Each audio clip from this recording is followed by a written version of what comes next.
자, 과학의 기본량 들어가도록 할게요. 가장 중요한 게 시간, 공간 중에 스케일, 규모.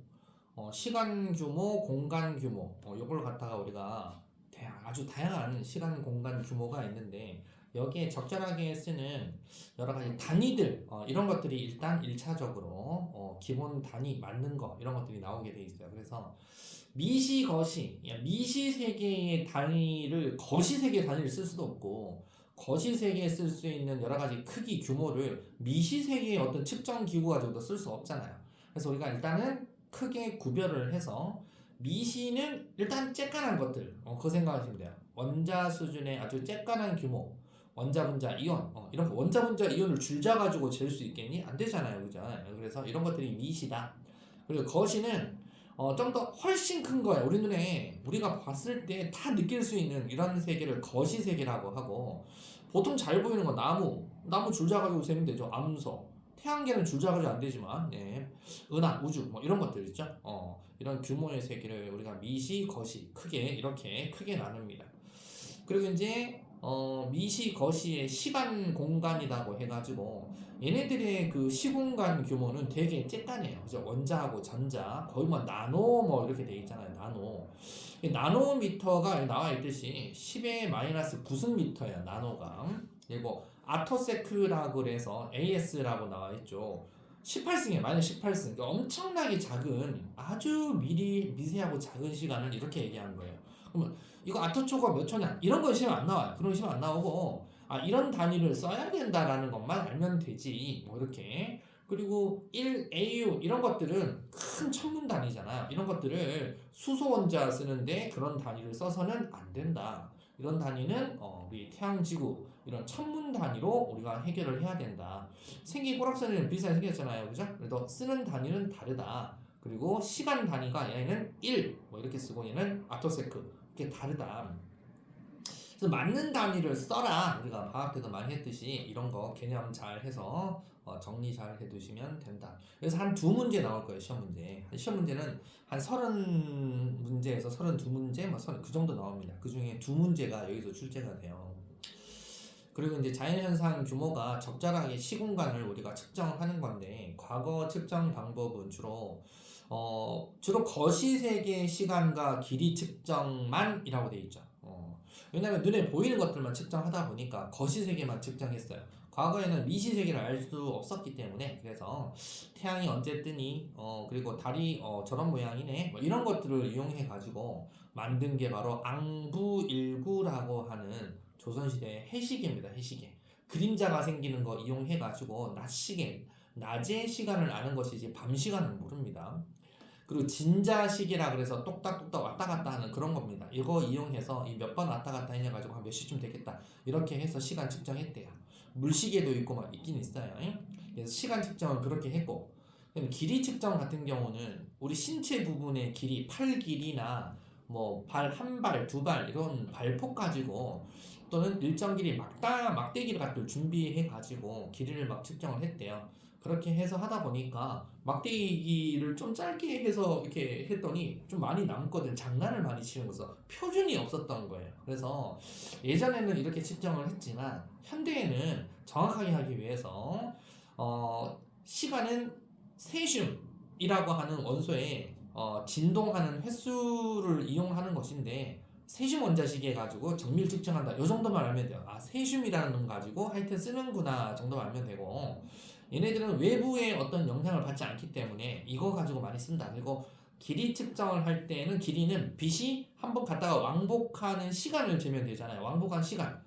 그래서 거리는 속력 곱하기 시간 하면 이동거리 나오잖아요. 그래서 그거를 재거나 물체에 반사돼서 돌아오는 그 빛을 비교해서 정밀 측정하는 거, 이런 것들이 측정되면서 이제 과속 카메라 이런 것들도 만들어지고 이렇게 응용돼서 한 겁니다. 그래서 이런 걸 가지고 해가지고 현대적으로는 측정하게 되었다라고 알아두시면 돼요. 그래서 옛날에는 왔다 갔다 하는 그런 진자시계, 지금은 세슘 원자시계, 세슘이 1초당 이렇게 떤대요. 이거를 이용해서, 그러니까 거의 엄청나게 빨리빨리 많이 떨기 때문에 오차가 거의 없어요. 그래서 정밀 측정하게 되었다. 세슘 이것만 잘 알아놓으면 된다 이거죠. 자, 넘겨볼게요. 네, 3. 현대의 측정 기술. 자, 시간하고 공간하고 측정 기술이 발전되어서 다양한 규모의 측정이 이루어지고 시간과 공간에 대한 인간의 경험 범위가 확정되었다라는 말이 나오는데 방금 우리가 배운 이런 기술이 측정 기술이 그리고 시간 공간의 어떤 기술을 갖다가 정확하게 측정을 하기 위해서 연구하고 경험을 쌓다 보니까 우리가 안 보이는 거 그리고 아주 넓은 영역까지 우리가 도전하게 되었다라는 거죠. 그래서 인간의 경험 범위가 확장됐다라는 거예요. 안 보이는 바이러스까지도 이렇게 됐다 이거죠. 그래서 그 기여한 것들이 GPS예요. GPS. 여러분 GPS 같은 게 여러분들은 지금은 잘 모르겠지만 옛날에는 GPS 가지고 내 위치가 어디다 어플 가지고 바로바로 뜨잖아요. 근데 옛날에 그런 게 없었어요. 그래서 넓은 영역의 위치 확인하고 미세한 이동거리도 측정하는 위성 확인 시스템 GPS. 근데 GPS는 총 몇 개 정도 있어야 정확하다? 3개. 3개가 정확합니다. 그렇죠? X축, Y축, Z축. X, Y, Z 높이까지. 그래서 최소 3개. 그 다음에 전자현미경이다 그래서 광학현미경이 여러분들 학교에 뭐 초등학교 때나 때 아마 실험실에 있었던 게 광학현미경이에요. 그러니까 거울 밑에 있는 빛 반사판 이용해서 빛이 들어와서 이렇게 하는 건데 지금은 광학현미경 안 쓰잖아요. 다 전자현미경 쓰잖아요. 이 전자현미경 때문에 나노 단위가 가능해졌다. 나노 10의 마이너스 9승이 가능해졌다. 그래서 코로나 바이러스 이런 것들도 전자현미경 가지고 본 것이지 광학현미경으로는 바이러스가 안 보입니다. 그 다음에 초고속 투과 전자현미경이라고 해서 원자나 분자 내부의 움직임까지 전부 다 나노라는 말이 참 잘 나와요 여러분들. 10의 마이너스 9승 이하까지도 측정 가능하게 된 거다. 그 다음에 원자 힘 현미경이라고 해서 원자의 어떤 크기 시료에 원자를 촬영을 해서 원자의 크기 이런 걸 갖다가 이용하는 현미경인데 사이즈가 어떻게 되지? 이런 것도 우리가 아주 인간의 경험 범위가 확장이 돼요. 경험 범위가 확장되면 그런 걸 연구하는 전문 인력들도 많이 늘어나니까 미시, 거시 세계에 더 치밀하고 더 정확하게 연구를 할 수 있어요. 그러다 보면 세상이 되게 다양해지는 거죠. 네, 우주망원경은 말 그대로 우주를 보려고 만들어 놓은 건데 지상에서 쏘면은 대기나 뭐 기후, 뭐 비바람치고 눈 이런 것들 때문에 정밀 측정이 안 되고 흐리잖아요. 그래서 이걸 우주에 띄워놨어요. 우주에 띄워가지고 멀리 있는 천체 거리도 측정하고 하는 것들이 우주망원경입니다. 이게 현대 측정 기술과 우리 거시 미시 시간 공간 측정 기술의 뭐 이렇게 과정과 연관된 게 아닌 거 골라라 이렇게 나오면 여기 골라오셔야 되겠죠. 자, 개념의 문제 가보도록 할게요. 자, 자연 세계는 시간과 공간으로 설명합니다. 어떤 자연현상 크기 범위를 우리가 규모라고 하고요. 스케일, 규모. 자연세계 현상들은 시간 규모, 공간 규모 매우 다양한 규모가 있어요. 자연세계는 크게 미시세계하고 거시세계로 구별할 수 있고요. 시간과 길이 측정의 현대적 방법으로는 뭐로 시간을 정밀 측정 얘기만 나오면 세슘 원자시계 세슘 원자 시계로 정밀 측정 가능해졌다. 그리고 빛이 왕복한 시간을 재서 거리를 정밀 측정하게 되었다. 길이, 거리 됐죠? 자, 1, 2, 3, 4 고고싱 해보겠습니다. 고고싱. 그래서 1번은 OOX, 2번에 거시미시, 3번은 리디, 4번은 OXO. 혹시 질문 있나요? 괜찮죠? 네, 좋습니다. 자, 넘겨보도록 하겠습니다. 자, 여기까지는 괜찮은데 여기서부터 약간 이제 암기가 이제 좀 나와야 돼요. 암기. 기본량과 단위 좀 외워둬 보도록 합시다. 자연현상 설명하려고 물리량 중에서 가장 기본이 되는 양을 기본량이라고 하는데요. 시간, 길이, 질량, 전류, 온도, 강도 이거는 외워야 돼요. 7개. 시간, 길이, 질량, 전류, 온도, 광도, 물질량 총 7개. 이렇게 7개 기본량이 있습니다. 그러면 이 기본량 가지고 유도량으로 바꿔서 막 물어보고 해요. SI라고 해가지고 국제 통용 표준 단위를 만들었어요. 7개의 기본 단위를 정의 내린 건데 대부분 국가에서 거의 대부분이 사용하고 있는 거고요.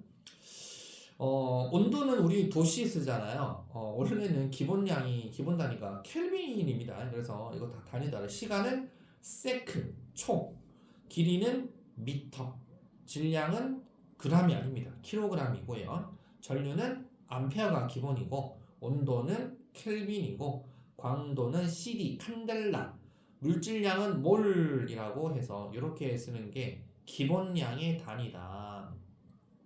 암기하시고 그럼 얘는 시간이 지나도 변하지 않는 기본 상수를 구하는 실험 방법을 사용해서 기본량의 단위를 정의 내릴 수 있다. 그러면 시간이 지나도 변하지 않는다라고 했는데 기본 상수 값이라는 것을 변하지 않잖아요. 상수를 구하는 그런 방법 자체가 변하게 되면 기본량 정의도 달라질 수는 있습니다. 왜냐하면 자꾸 지금 미시세계로도 자꾸 연구하고 있고 거시세계로도 자꾸 연구하고 있고 우주로 나가려고 하고 일론 머스크도 나가려고 하고 그 다음에 전자현미경이 개발이 되어서 이제 바이러스 같은 거 연구한 지가 채 100년도 50년도 안 됐어요. 왜냐면 전자현미경 개발한 지가 얼마 안 됐기 때문에 그럼 자꾸 이제 우리가 안 보이던 세계를 연구할 거 아니야. 그러다 보면 상수를 구하는 방법이 변경이 될 수 있습니다. 상수가 달라지면 달라집니다. 그럼 어떤 상수가 있었을까? 여러분들 배운 상수 중에 기본 상수 있죠? 빛의 속력. 빛의 속력을 우리가 C라고 하잖아요. 상수 C. 기본 전하, 쿨롱이라고 하잖아요. 플랑크 상수.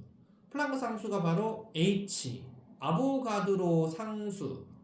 넘버 오브 아보가드로. 이런 상수들이 기본 상수인데 이 상수들, 이 사람들은 어떤 느낌 들어요? 빛의 속력, 쿨롱, 플랑크 상수, 아보가드로 전부 다 현재 사람이에요? 다 죽은 사람들이에요? 다 죽었죠. 옛날 사람들이에요. 근데 옛날 사람들이 했던 게 지금 현재 맞아서 우리가 계속 쓰고 있는 거예요. 근데 지금 여러 가지 미시세계, 거시세계가 더 넓어지다 보니까 기본량 단위를 재정의할 수도 있습니다.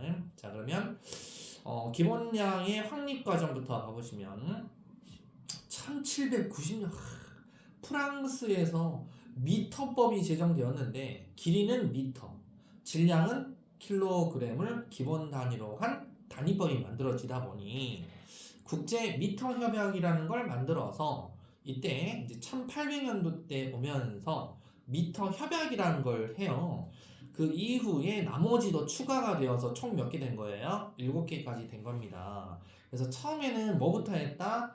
길이는 미터, 질량은 킬로그램 이렇게 해서 2개를 썼고 나머지 5개가 추가가 된 겁니다. 그래서 미터하고 킬로그램이 우선입니다.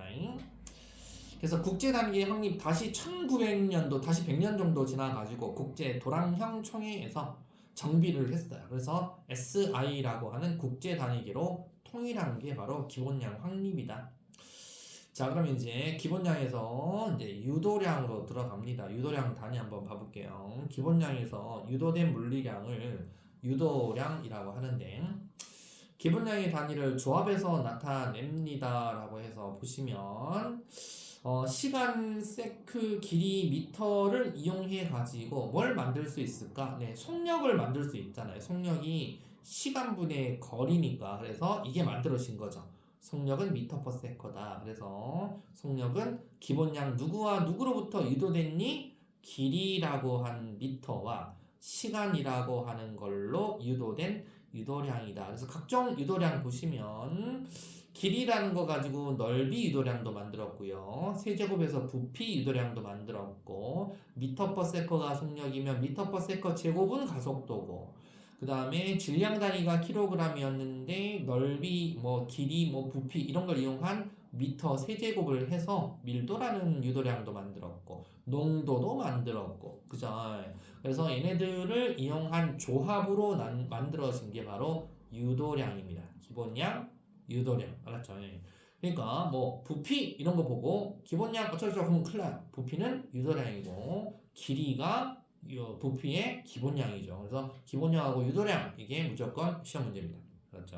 시험 문제 안 나온 적이 없어요. 모의고사 3월 모의고사도 무조건 나오게 돼 있어요. 우리 1학년 애들은 3월 모의고사 작년 거도 봤는데 여러분들은 아직 일단 진도 나가고 모의고사 나중에 한번 보도록 할게요. 작년 거 따끈따끈 작년 거에 일단 넘겨볼게요.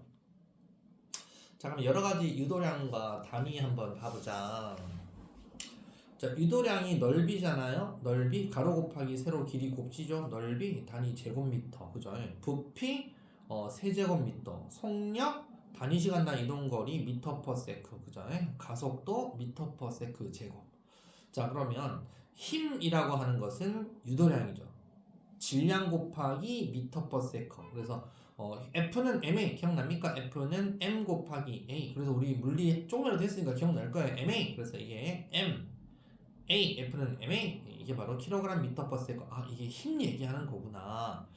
그 다음에 밀도. 아, 세제곱미터 부피당 질량이 얼마냐? 이게 밀도 단위구나. 압력은 이거 잘 나옵니다. 압력이 단위가 애들 넓이, 부피, 속력, 가속도, 힘은 다 알거든. 밀도도. 근데 압력 단위가 헷갈리나 봐요. 압력 단위가 킬로그램 퍼 미터 곱하기 세크 제곱이거든요. 이게 단위 면적에 수직으로 작용하는 힘이다라고 되어 있는데 단위가 좀 헷갈리잖아요. 그래서 잘 외워두세요. 킬로그램 퍼 미터 곱하기 세크 제곱입니다. 맞죠? 그 다음에 농도는 얼마나 단위 부피, 그 통 안에 부피 안에 얼마나 입자가 많이 녹아 들어가 있냐, 이게 농도니까 세제곱미터 부피 안에 얼마나 많은 어떤 물질이 녹아 들어가 있냐 해서 몰 퍼 세제곱미터, 이걸 농도라고 부릅니다. 시험 잘 나오는 것은 사실상 압력만 조심하면 됩니다. 다음. 그리고 이제 이 유도량을 쓸 때 우리가 지금 이제 넓이, 부피, 속력 이렇게 되잖아요. 근데 이 속력을 빛의 속력 이렇게 얘기하면 빛의 속력 엄청 빠른데? 그럼 앞에 숫자가 너무 많아지잖아요. 또 넓이 했는데 엄청 작은 넓이 이러면 좀 넓이로 표현하기가 0.0000 이렇게 나오잖아요. 그래서 접두어를 또 쓰기로 했어요. 단위 앞에 접두어를 써서 기호와 함께 사용하다 보면 크거나 아주 작은 경우도 간단하게 다양하게 나타낼 수 있다라고 해서 접두어를 씁니다.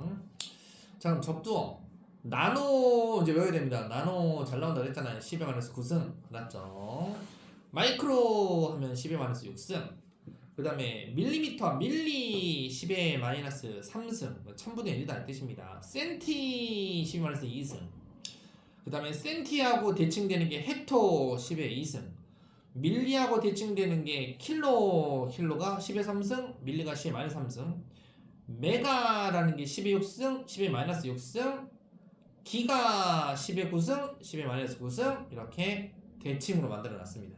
알았죠? 그래서 대칭으로 해서 기가 나노, 마이크로 메가, 밀리 킬로, 센치 헥토 이렇게 해서 잘 알아둬야 된다. 우리는 외웠다라고 하고 개념하기 문제 들어가 보도록 하겠습니다. 핵심 체크. 머시기가 시간하고 기본량 단위, 그러니까 보니까 기본량인가 보네. 1번 기본량은 일단은 시간하고 길이부터 시작을 했죠. 길이. 그래서 질량, 전류, 온도, 강도, 물질량 5개가 추가돼서 총 7개다. 기본량 단위는 그냥 SI라 쓰시면 돼요. 라지 S, 라지 I, SI를 사용한다. 국제 단위입니다. 시간 세크, 길이 미터, 질량 킬로그램, 전류 암페어, 온도 켈빈, 광도 칸델라, 물질량은 몰이고, 그다음에 기본량부터 유도된 물리량 4번 가로 유도량이고, 단위는 뭘 쓴다? 기본량의 단위를 조합하시면 됩니다. 기본량. 자, 1, 2, 3, 4 또 그거싱 해보겠습니다. 그거싱. 자, 채점 한번 해볼게요. 채점하고 3분 쉬었다가 갑시다. 1번이 O, X, O. 2번은 기억은 온도죠. 온도, 그죠? 기억은 온도. 니은은 질량이니까 킬로그램, 그죠? 킬로그램. 왜 가로도 해야 되나? 킬로그램. 3번은 1번은 기억 디귿이죠. 속력은 미터 퍼 세컨이니까 기억이 필요하고 디귿이 필요하고 기억 디귿으로. 부피는 세제곱미터니까 당연히 기억만 있으면 되고, 밀도는 킬로그램을 세제곱미터로 나눠줘야 되니까 밀도는 역시 기억하고 니은이 필요하다. 4번. 1000m는 1km. 아, 이 초딩 문제네. 0.001g, 1mg 얘기한다, 그죠? mg. 이렇게 바꿔 쓸 수 있다. 대체 어렵지 않죠, 그죠? 네, 3번 휴식. 내신 만점 문제. 자, 내신 만점 문제 여러분들 중요 문제 한번 빨리 한번 해보도록 하겠습니다. 나머지는 이제 호복하시고 중요 문제 고고싱 서술형은 중요 문제 안 하셔도 돼요. 그리고 실력업은 이렇게만 해보자. 실력업은 1번하고 5번. 실력업은 1, 5. 실력업은 1, 5 이렇게 볼게요. 1번하고 5번만 이렇게.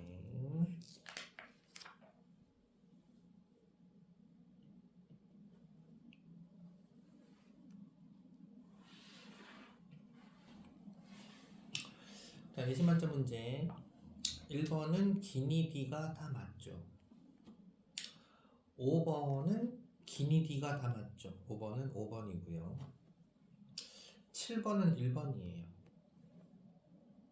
9번은 4번이고요.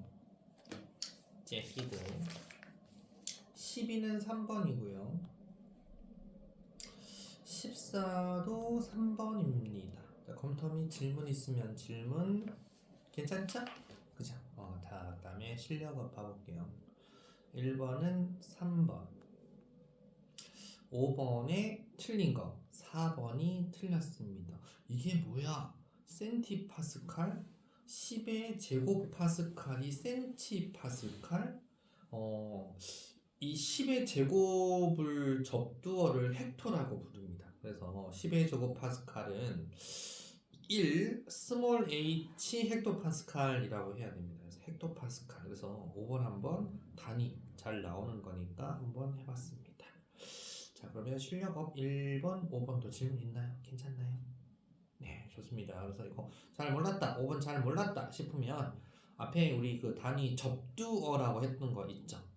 나노, 밀리, 뭐 센티, 메가 뭐 이랬던 거 잘 외워서 여러분 덤벼야 됩니다. 자, 그러면 넘겨보도록 하겠습니다. 이 측정 표준과 정보라는 겁니다. 측정 표준과 정보. 자, 이 측정과 측정 표준. 자, 딱 보니까 이제 측정하는 거예요. 옆에 보니까 이거 눈금으로 되어 있는. 그때 눈금 잘 읽어야 되는데 그죠? 딱 보니까 사이가 있다, 그죠?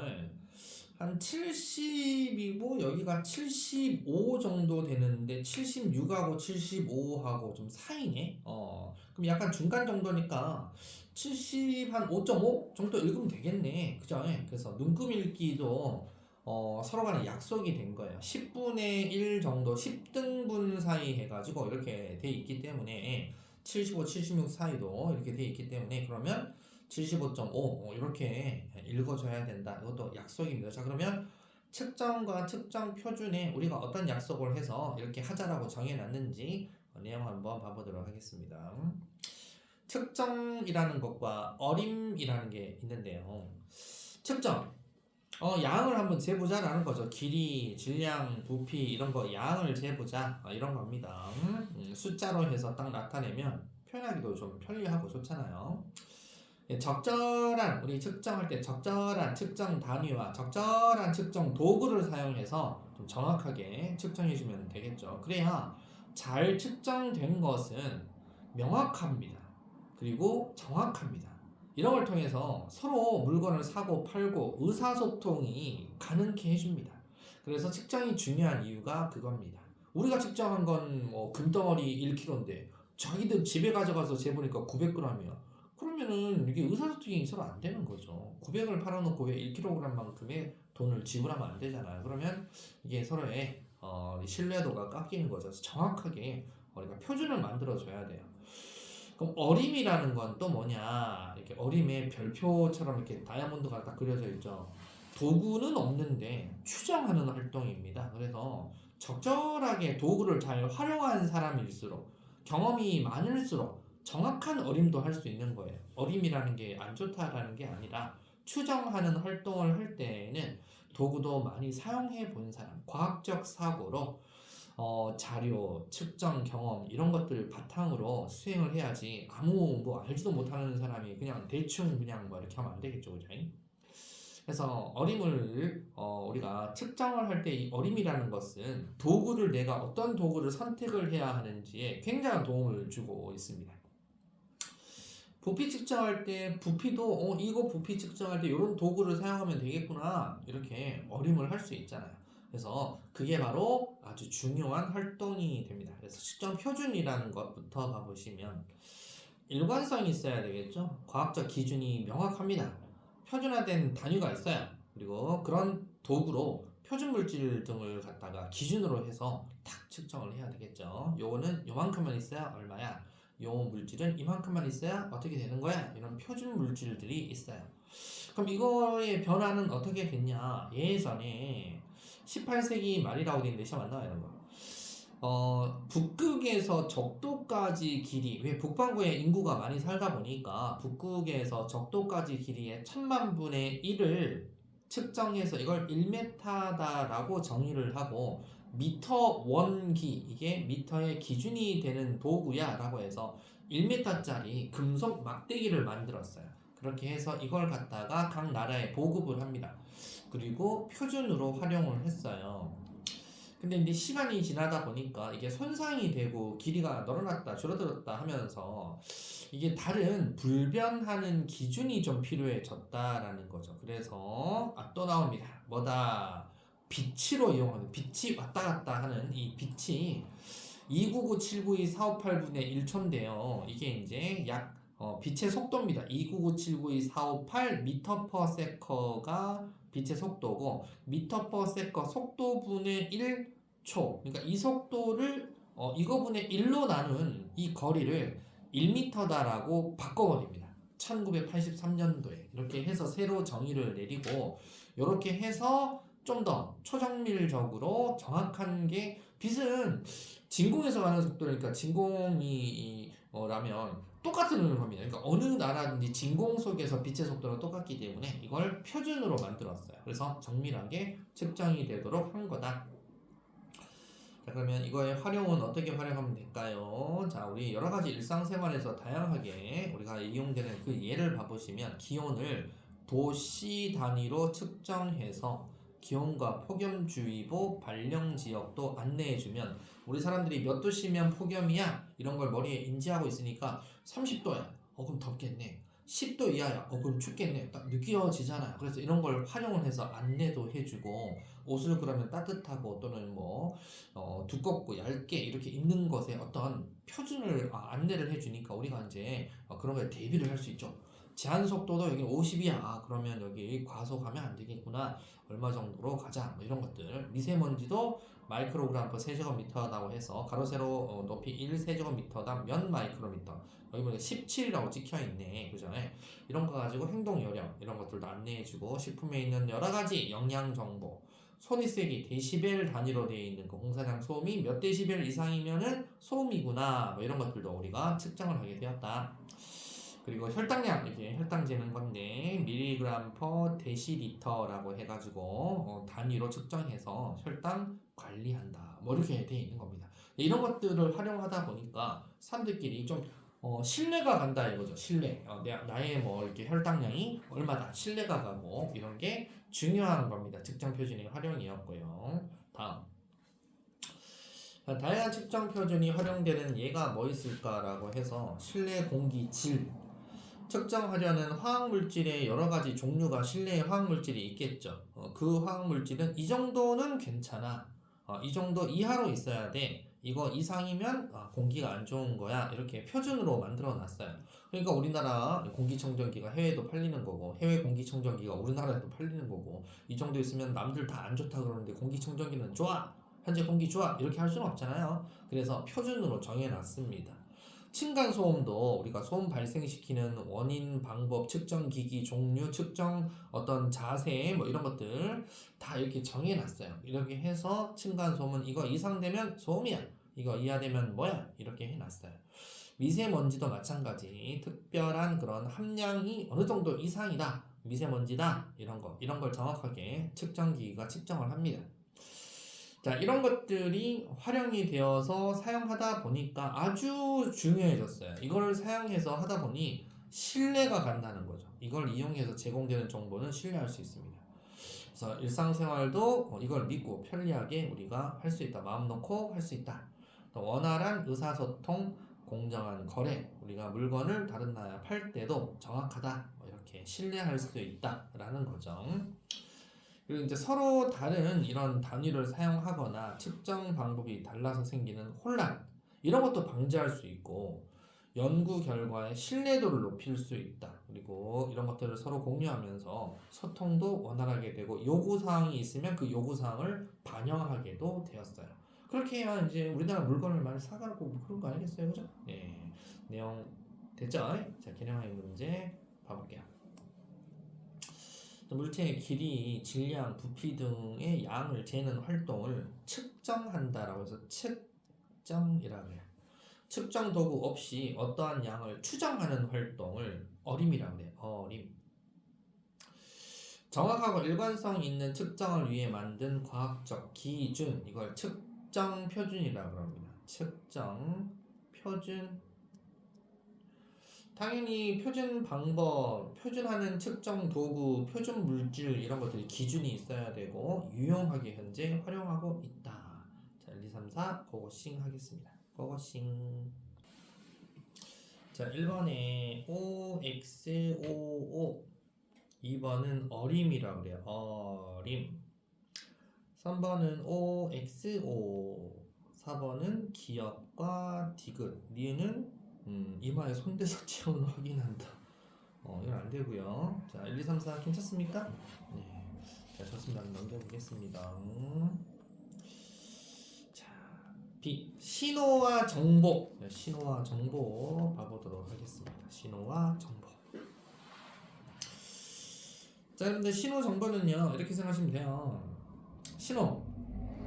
자연에서 일어나는 다양한 변화 있죠. 다양한 변화가 있어요. 이게 뭐 온도가 변화가 생기든 소음이 음파가 변화가 생기든 빛의 변화가 생기든 다양한 변화가 전달이 되어서 우리한테 다가옵니다. 빛이라던가 소리라던가 지진파라던가 온갖 파동 형태 또는 힘으로, 온도 변화로, 압력 등으로 여러 가지 형태로 다가오게 돼요. 근데 이런 신호를 우리가 백데이터화해서 만들어 놓으면 이게 유용한 정보가 됩니다. 자연 신호를 측정 분석해서 우리한테 유용한 형태로 만들어서 저장해 놓은 걸 정보라고 해요. 이런 정보가 지금 AI한테 많이 도입이 되는 거죠. 사람이 찾아보고 자기가 실수하고 사람은 기억이 가물가물할 수도 있죠. 그래서 처음에는 책을 만들어 놨어요. 그래서 책을 다시 보는 거예요. 대학교 교수님들도 다시 공부하시고 한다고요. 자기가 헷갈리고 하니까. 그러듯이 책으로 보는 데는 시간도 오래 걸리고 하다가 이제 폰이 나온 거죠. 네이버에 지식 검색하고, 근데 지식 검색도 이제 개천이 뻘짓거리 해서 막 얘기할 수도 있지만 AI로 정확하게 이렇게 해놓으면 좀 더 좋지 않냐. 그래서 그러려면 큰 데이터 센터가 필요한 거죠. 큰 전력망도 필요하고. 뭔가 질문을 했었을 때 AI가 다 대답을 하려면 다 찾아가지고 빠른 시간 내에 해줘야 되니까 컴퓨터 CPU나 램 뭐 이런 거, 메모리 반도체 같은 것들도 지금 현재 많이 필요하게 된 거고요. 전기도 많이 먹겠죠. 그래서 지금은 우리가 여러분들 때까지는 과도기라고 봐요. 머릿속에 집어넣어 놔야 되는데 좀 지나면 머릿속에 넣을 필요 없이 물어보면 됩니다. 물어보면 정확한 답을 요구해서 답을 얻을 수가 있죠. 그런 유용한 형태로 만들어 놨어요. 그걸 정보라고 합니다. 자, 지진파, 체온, 우주빛이라고 되어 있는데 지진파가 어느 정도 이상 측정되면 여기 지진 발생할 거야 라는 백데이터를 갖고 있으면 거기에 근접하잖아요. 그러면 대피를 해야 되는 거예요. 그런 우리가 유연한 형태로 신호가 왔었을 때 지구대로 변화를 감지해낼 수 있는 거죠. 만약에 체온이 측정이, 체온이 열이 40도가 되었어. 열이 40도인데 말은 뭐 정상적으로 너 체온 몇 도야? 괜찮아? 나 괜찮아. 근데 우리 온도가 40도야. 우리 병원 데리고 가야죠, 그죠? 그래서 건강 상태 확인할 때 그런 기준이 되죠, 체온도. 우주에서 온 빛들 이런 거 가지고 우주에서 날아오는 여러 가지 물질들이나 빛이 빛 입자잖아요. 그런 것들을 분석해서 우주도 어떻게 만들어졌고 우리도 앞으로 어떻게 될 거냐 이런 것들도 우리가 파악할 수 있는 게 정보다 이거죠. 정보. 그러니까 지진파가, 신호가, 체온이, 우주의 빛이, 온도가, 압력이 이렇게 신호라면 그런 걸 우리한테는 정확하게 우리의 상황과 미래에 닥쳐올 걸 예보하듯이 정보화 해놨어요. 그러면 우리가 다음에 그런 게 올 때 정확하게 이 정보를 통해서 예측 가능하다라는 게 바로 신호와 정보 단원이죠. 자, 그런 게 필요할 때는 센서기라는 게 좀 필요합니다. 센서. 왜? 우리는 사람은 오감, 눈, 코, 뭐 촉각, 뭐 이런 거 가지고 감각기관 가지고 지금까지 여러 가지 자연의 신호를 감지하고 살았잖아요. 정보도 얻고 했는데 이런 감각기관과 같은 역할을 하는 센서기가 좀 정확하게 좀 필요하게 된 거죠. 그래서 이 센서기라는 게 시험에 나옵니다. 센서가 신호를 감지해서 전기 신호로 다시 변환해 줘야 되는데, 그러면 날아오는 여러 가지 신호는 무슨 신호냐? 다양한 신호는 도대체 무슨 신호냐? 아날로그 신호예요. 무조건 아날로그. 아날로그 신호가 자연에서 날아오는 신호가 아날로그 다양한 신호입니다. 자연에서 날아오는 아날로그 신호를 센서기가 측정해서 분석해서 하려면 전기 신호로 바꿔줘야 됩니다. 그래서 아날로그를 전기 신호로 바꾸는 장치를 우리는 뭐라 부르자? 센서라고 부릅니다. 센서. 그럼 아날로그를 전기 신호로 바꾸는 센서의 종류, 당연히 뭐 접촉형, 비접촉형 뭐 여러 가지도 있는 이런 온도 센서, 그 다음에 적외선 같은 광 센서, 그 다음에 터치 같은 압력 센서, 그 다음에 가속도 센서, 누르는 거, 뭐 이런 거, 화학 센서, 화학 약품 같은 거, 뭐 이런 것들 여러 가지 센서가 있고요. 이거는 이제 뭐 얘기하기 나름이고요. 하여튼 시험 문제는 센서의 역할이 시험에 나왔었어요. 센서 역할이 다양한 아날로그 신호를 전기 신호로 바꾸는 장치를 센서라고 하고, 우리 스마트폰에 여러 가지 센서가 많이 들어가 있어요. 그죠? 그래서 여러 가지 뭐 방향에 맞춰서 하면 스마트폰에서 이렇게 빛을 쏴가지고요 거리도 측정하고 어플 그런 것들도 막 나오고 막 그래요. 뭐 이런 것들. 그리고 이거 말고도 이제 여러 가지 이제 일상생활에서 센서 활용이라 해서 강남은 부교재가 이제 이거니까 주로 애들이 여기만 공부하고 이런 거 쳐다도 안 보더라고요. 근데 학교생들은 여기 딱 주의해 나와 있죠. 이런 것들에서 일부러 또 많이 내요. 하수들은 이것만 보고 또 넘기고, 이것만 보고 넘기고, 이것만 풀고, 이런 거 시험 안 나올까 했는데, 이거 객관식, 이거를 주관식 문제인데 이걸 객관식으로 해가지고 내기도 하고 막 그래요. 부교재는 그렇게 다양하게 활용을 하니까 부교재가 이거다 그러면 일일이 낱낱이 다 훑어야 됩니다. 그래서 여기 센서 봐보시면 일상생활의 센서가 바코드 스캐너 다 센서입니다. 빛 센서입니다. 광 센서. 그리고 소리 센서 가지고 초음파 진단기 이런 것들. 초음파 진단기는 처음에는 이제 여러 가지 뭐 몸에 있는 뭐 여러 가지 뭐 이런 거 뭐 되돌아오는 거 가지고 형상을 그렸어요. 모니터에다가 초음파로 쏴서 되돌아오는 거를 갖다가 만들었다가 요즘은 이제 물속에 있는 어분 탐지 센서도 초음파로 하고요. 잠수함 찾고 하는 것도 초음파로 하고요. 다 이런 거 초음파로 많이 합니다. 터치 스크린이라고 해가지고 사람이 손에 전류가 흐르니까 이거를 변화를 감지하는 거죠. 그렇게 해서 명령 실행하는 것도 있고, 스마트폰 같은 거 기울어지면 뭐 방향 감지 뭐 이런 것들. 여러분들 이렇게 화면 돌리면 화면 딱 돌리는 대로 화면이 돌아가잖아요. 스마트폰 안에 이런 것들. 이런 거 가지고 뭐 자동차 범퍼 같은 경우도 초음파, 앞에 충돌 감지, 뭐 이런 거, 거리 감지 이렇게 해서 자동으로 쓰고 피해가고 요즘은 뭐 이런 것들 많죠, 그죠? 장애물. 그래서 사람이 운전 안 하는 이런 문자율 로봇 같은 그런 자동차 이거 다 센서가 작동하기 때문에 그래요. 이런 것들을 갖다가 신호 정보라고 합니다. 그리고 아날로그 신호는 연속적으로 변한다라고 해서 빛, 소리, 지진파, 온도, 즉 자연에서 발생하는 여러 가지 대부분 신호가 아날로그입니다. 자연 어쩌고저쩌고 나오는 뭐 신호, 그럼 다 아날로그 신호다라고 보시면 돼요. 이 아날로그 신호는 자연에서 나오는 신호인데 이걸 디지털화해서 바꿀 수 있는 게 바로 센서기입니다. 센서기고, 그럼 아날로그를 디지털로 바꾸다 보니까 아날로그는 자연스럽게 물 흘러가듯이 이렇게 가는데 디지털은 0과 1로 이진수로 표현을 하다 보니까 디지털화해서 디지털 기기가 컴퓨터가 처리를 해야 되는 신호다 보니 좀 약간 불연속적이죠. 아날로그 하면 연속적, 디지털 그러면 불연속적, 그리고 아날로그를 디지털로, 10진수를 2진수로, 이게 컴퓨터가 아는 숫자는 2진수입니다. 이렇게 바꾸는 거, 이런 것들도 나오기도 합니다. 그래서 이거 자연의 신호를 디지털 기기로 처리하려면 센서에서라고 나오죠. 센서가 이걸 한다는 얘기예요. 변환된 아날로그 전기 신호를 디지털 신호로 변환하는 과정이다. 그래서 모 학교는 요 그림 요거 그대로 시험에 냈어요. 요 그림을 그대로 시험 내가지고 여기 그림에 들어가는 놈이 누구냐, 얘가 누구냐 해갖고 센서인데 얘 역할이 뭐냐 이렇게 해서 물어보겠어요. 다 가려가지고 이렇게. 그래서 자연의 신호를 전기 신호로 바꾼다라고 해서 자연의 신호가 바로 아날로그 신호고 자연의 신호 전기 신호가 바로 디지털 신호입니다. 이렇게 바꾸는 게 센서입니다. 그래서 바꿨네.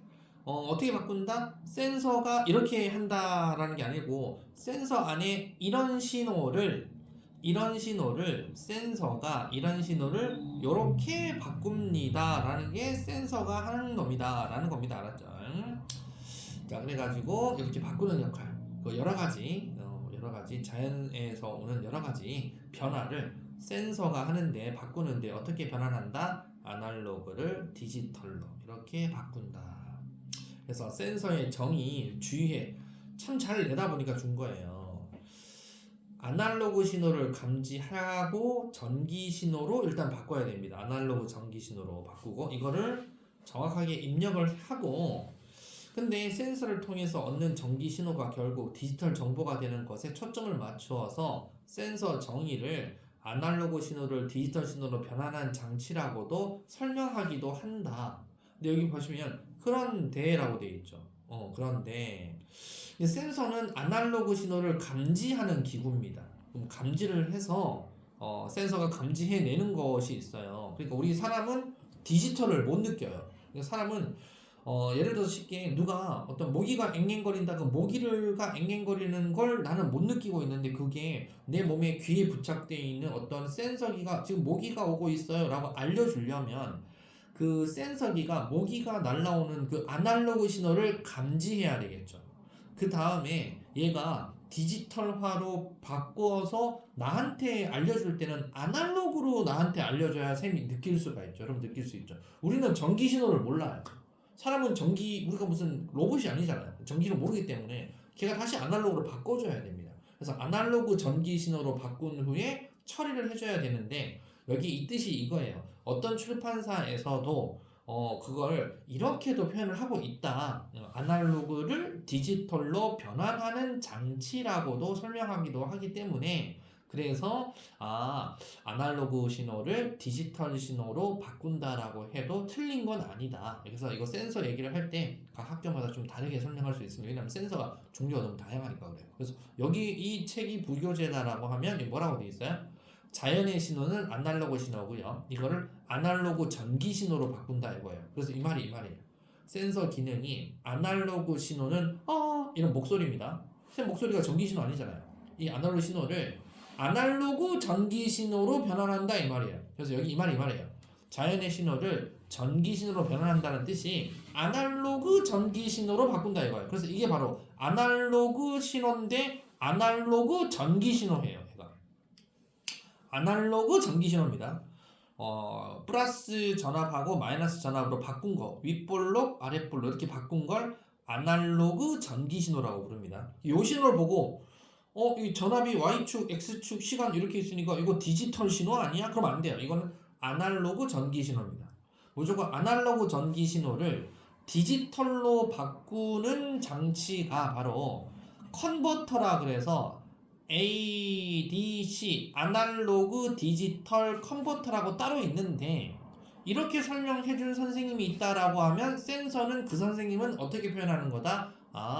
자연의 신호를 아날로그 전기 신호로만 바꾸는 게 센서야 라고 설명하신 분이고, 이거 말고 아날로그 디지털 컨버터라는 게 따로 있어. 그러니까 센서 말고 컨버터를 통해서 아날로그를 디지털로 바꿔야 돼 이렇게 설명할 거고, 자, 그다음에 두 번째 선생님은 센서에 아날로그를 디지털로 바꾸는 장치가 센서에 들어가 있어 라고 하시는 선생님은 센서를 아날로그를 디지털로 바꾸는 장치야 라고 설명하시는 분이다 이거예요. 설명하시는 분 두 분 내용이 다르죠. 그래서 센서 정의가 이렇게 주의해라고 나와 있는 거예요. 이해갑니까? 그래서 조심하라고요. 무슨 말인지 이해 갔어요? 다시 얘기하자면 원래 센서는 이렇게 알시면 돼요. 다양한 아날로그 신호를 아날로그 전기 신호로 바꾸는 게 센서예요. 알았죠? 이게 끝이에요.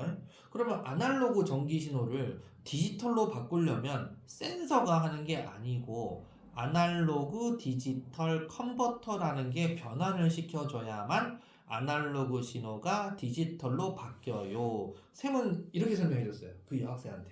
이렇게 여학생 2학년이에요. 설명했는데 틀렸대요. 자기가. 내가 설명해줬는데 그 선생님이 이렇게 얘기했대요. 자기가 수업 시간에 설명할 때는 센서는 아날로그 신호를 디지털로 바꾼다라고 설명을 해줬대요. 그래서 선생님이 아날로그 신호를 디지털로 바꾸는 것은 아날로그 디지털 컨버터라고 하는 게 따로 있다. 그래서 그걸 알려줘라 그랬는데 그 선생님한테 그렇게 얘기를 하려고 했는데 괜히 자기가 저 문제를 틀려도 지가 전교 1등이고 저거를 맞다고 씌울 이유가 없어서 그 쌤한테 얘기 안 했대요. 무슨 얘기가죠? 굳이 해서 쌤한테 윗보이기 싫으니까 괜히 따질 필요 없으니까 자기랑 어떤 동점자가 있었다 그러면 자기가 따질 텐데 그냥 자기 어차피 자기 밑에 점수 차가 많이 나서 일부러 안 따졌대요. 여러분들 그런 게 생겨요. 그래서 수업 시간에 이거 할 때 잘 들으셔야 돼요. 그러니까 변환까지 하는 게 센서다라고 얘기하시는 분은 이 선생님은 아날로그를 디지털로 바꾸는 것까지 센서가 하는 거다라고 얘기하시는구나라고 아시면 됩니다.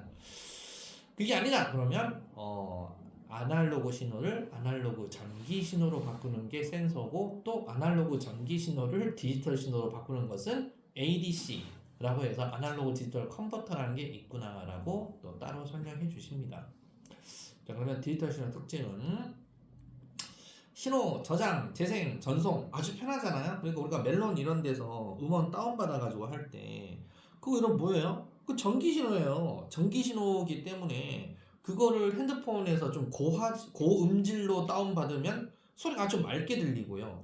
저음질로 좀 메모리 좀 용량 작은 걸로 다운받잖아요. 그럼 소리가 약간 좀 구리게 들려요. 그런 느낌 알죠? 무슨 느낌인지. 그런 거예요. 그래서 거기서 불러오를 때 좀 더 원음에 가깝게 하려면 디지털 신호를 아날로그 신호로 바꿔주는 장치. 그럼 그걸 또 뭐라 그래요? ADC가 아니고 DAC라 그래요. DAC. 디지털 아날로그 컨버터라고 불러요. 컨버터가 필요해요. 이 아날로그하고 디지털로 바꿔주는 장치가 컨버터라는 게 있습니다. 근데 그걸 잘 모르시는 선생님들은 그냥 센서가 다 해라고 설명하실 거다 이 말입니다. 알았죠? 그래서 아날로그 신호를 디지털 신호로 변환을 하면 원래 갖고 있던 정보가 좀 왜곡됩니다. 약간 부드럽게 되어 있는 게 약간 각지게끔 이렇게 기록이 되니까 왜곡이 돼요. 맞죠? 일부 정확한 파트를 잃어버릴 수도 있습니다. 그래서 아날로그 신호에 비해서 대신 잃어버릴 수 있는데 왜 쓰냐? 저장도 좀 용이하게 할 수 있고 복사 편집도 자유롭고 하기 때문에 그런 거예요. 여러분들이 그러니까 지금 현재 패드로 보는 게 지금 현재 패드 쓰면 깨끗하게 잘 보이는데요? 그냥 책이 더 깨끗하고 잘 보여요. 네, 이거 스캔을 떠서 지금 한 거잖아요? 초정밀 스캔을 떴기 때문에 깔끔하게 보이는 거예요. 근데 좀 약간 화질이 해상도가 떨어지게 스캔하잖아요. 그러면 그 아날로그를 디지털로 바꿔서 스캔할 때 약간 좀 왜곡이 돼 있어요. 그래서 좀 화면이 안 좋겠죠, 그죠? 그렇게 되는 거다라고 이해하면 됩니다. 그래서 잡음도 지울 수도 있고요. 스캔할 때 부분도 지울 수도 있고 막 그래요. 그래서 여러분들 얼굴 뽀샵해서 민증 사진 찍는 거하고 그냥 똑같다 이거예요. 아날로그 사진 찍어서 디지털로 저장할 때 좀 점도 지우고 코도 좀 세우고 뭐 이렇게 하잖아요. 그죠? 쌍꺼풀도 있게 좀 해주세요. 하잖아요. 그게 이렇게 하는 거예요. 그래서 그렇게 전송할 수 있다. 자, 그다음 4. 디지털 정보하고 현대 문명. 자, 디지털 정보로 변환하는 기술을 활용해서 이렇게 우리는 다양한 정보 기기의 전송도 하고 정보 통신에도 활용도 하고 있어요. 뭐 카톡이나 사진도 보내고 하고 이런 게 그런 겁니다. 사회관계망 서비스, 뭐 인터넷 통해서 상품 구매, 전자책 교육 이런 것도 무인 드론 뭐 이렇게 뭐 해서 하고 있다. 뭐 현재 그리고 다른 예도 이런 게 있다라고 알아두시면 되겠다. 진도는 여기까지고요. 개념하기 문제 봐보도록 할게요. 자연에서 일어나는 다양한 변화가 전달되는 것을 신호라고 해요. 신호. 자연의 신호를 측정 분석하여 유용한 형태로 바꾸는 걸 정보. 그럼 다양한 신호를 감지해서 전기 신호로 변환하는 장치를 센서. 연속적 변하는 신호인데 자연에서 발생하는 대부분의 신호, 아날로그 불연속적 값으로 나타내는 신호인데 디지털 기기에서 처리하는 신호를 우리는 디지털이라고 얘기합니다. 1, 2, 3, 4 고고싱. 1번에 OXO, 2번은 센서 3번에 D, D, 4번에 디지털. 됐죠? 자, 리신 만점 문제, 중요 문제 하면 진짜로 끝납니다. 네, 숙제는요, 중단한 마무리 고난도 문제 29쪽까지 해오시면 돼요. 일단은 내일 오실 때 29쪽까지 완전책 이것만 해오세요. 내일이 아니죠, 1월날. 자, 중요 문제 고고싱.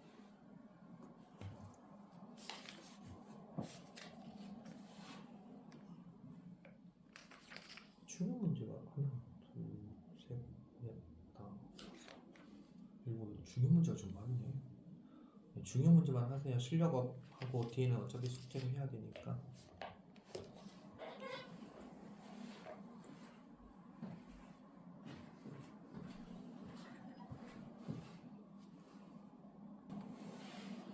(1번에) 5번, 3에 3번, 5에 3번, 6에 4번, 7에 5번, 8에도 5번, 11에 3번, 13에 2번 이렇게 됩니다. 14도 혹시 했어요? 안 했죠? 자연스럽게 서술형 안 하시네. 자, 일단 검토 및 질문 받을게요. 근데 학교에서 이렇게 완자책처럼 이렇게 딱 보면 답 나오게끔 시면 안 나와요. 자, 검토해보시고 질문 있나요? 괜찮나요? 들었어요? 네, 그럼 좋습니다. 그러면 실력업 하고요. 원래 50분에 끝내야 되는데 한 4분 남았는데 실력업하고 뒤에 중단은 마무리해서 고난도 문제까지 29쪽까지 그러면 다음 시간에 일어날 때 해오시고 이제 물질과 규칙성 이제 본 단원부터 진도 나가도록 할게요. 고생 많이 했습니다. 집에 가서 복습 잘 하시고 일요일날 봐요.